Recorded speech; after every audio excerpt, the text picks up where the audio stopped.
In this video, I'll show you how to change primary market on Shopify store. It is a straightforward and clearly described in the video, so follow all the steps.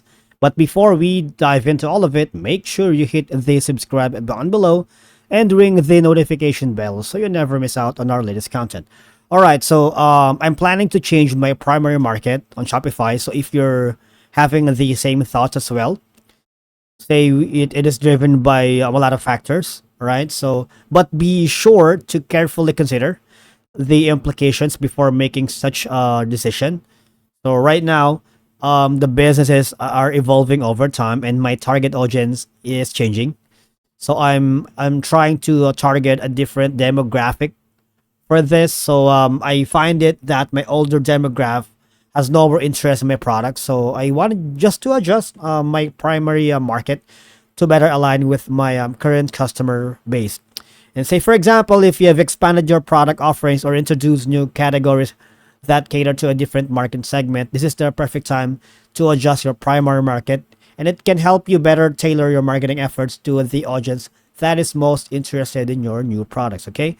So all I gotta do is go to your account. I'm here at Shopify.com, so log into your credentials, right? Once you've done that, right, let's hover here.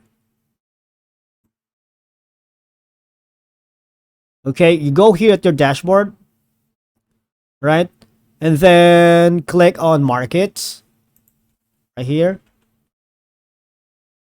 Okay, so on your market, you see the market below. Right now, my primary market is United States, right? All I gotta do is click on it, this one, and you can click edit, right?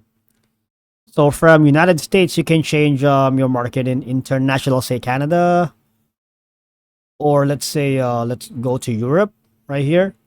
Belgium, Austria, depends on your plans to change your primary market. All right. Thank you so much for watching. I hope you enjoyed and learned a lot from this video, and I'll see you all in the next one.